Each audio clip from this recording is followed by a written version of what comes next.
पानी में जैसे कुछ था। लड़की ने अभी हाथ डाला ही था कि अंदर के राक्षस ने उसका हाथ पकड़ लिया। जब तक वह प्रतिक्रिया कर पाती, एक जोड़ी छोटी मछलियाँ उसके सामने एक हाथ में बदल गईं, और जब उसने जोर से खींचा तो उसने पानी से छोटी मछलियों से बना हुआ एक इंसान खींच लिया। अभी भ्रमित छोटी मई ने ध्यान से देखा, छोटी मछली वास्तव में एक छोटी लड़की बन गई थी। उसके मुंह से पता चला कि लड़की इस कॉलेज की छात्रा है और उसे पानी में 100 वर्षों से सील कर दिया गया है। लड़की से अधिक पूछने का समय नहीं मिला, वह सोने की रोशनी में बदल गई और धीरे धीरे आकाश की ओर उड़ती गई और धीरे धीरे हवा में गायब हो गई।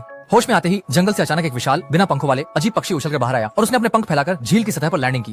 ये दृश्य देखकर सभी डर के मारे भाग खड़े हुए। केवल शियाओ मई वहीं खड़ी रह गई। लेकिन आश्चर्य की बात यह हुई कि जब वह पास आया तो वो गायनियाओ बोलने लगा और शियाओ मई तुरंत उसे पहचान गई।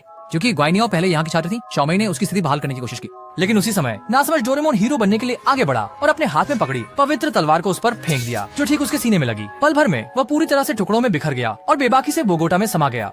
दजोशेशन कैसे राक्षस बन गए? असल में इस जादुई विद्यालय में इसमें विशेषता को नायकत्व और दुष्टता में बांटा गया है। यदि आप नायकत्व विभाग से सफलतापूर्वक स्नातक करते हैं तो आप परिकथा के नायक बन सकते हैं। इसके विपरीत अगर बुराई अकादमी से स्नातक होते हैं तो सुपर खलनायक बन सकते हैं। लेकिन अगर कई विषयों में असफल होते हैं तो ये स्वचालित रूप से जादू को ट्रिगर कर देगा। हमेशा के लिए राक्षस बनकर अकादमी में रहना पड़ेगा, लेकिन वे अपने विषय को स्वयं नहीं चुन सकते। ये सिर्फ उनकी आंतरिक अच्छाई या बुराई द्वारा आवंटित होता है। ऐसा लग रहा था कि चुड़ैल जैसी छोटी में को अच्छे अकादमी में रखा गया था, जबकि उसकी सुनहरे बालों वाली अच्छी दोस्त को बुरी अकादमी में रखा गया था। इसे राजकुमारी जैसी दिखने वाली सुनहरे बालों वाली बहन बहुत नाराज हो गई, लेकिन वह चुपचाप इसे स्वीकार कर ली। बुरा अकादमी की पहली कक्षा में लड़का खुद को साबित करना चाहता था, इसलिए उसने एक वेयरवुल्फ बनने का फैसला किया। उसने जोर से अपना चेहरा लाल कर लिया, लेकिन अगले ही पल इसके बाद इस लड़की की हरकत ने सब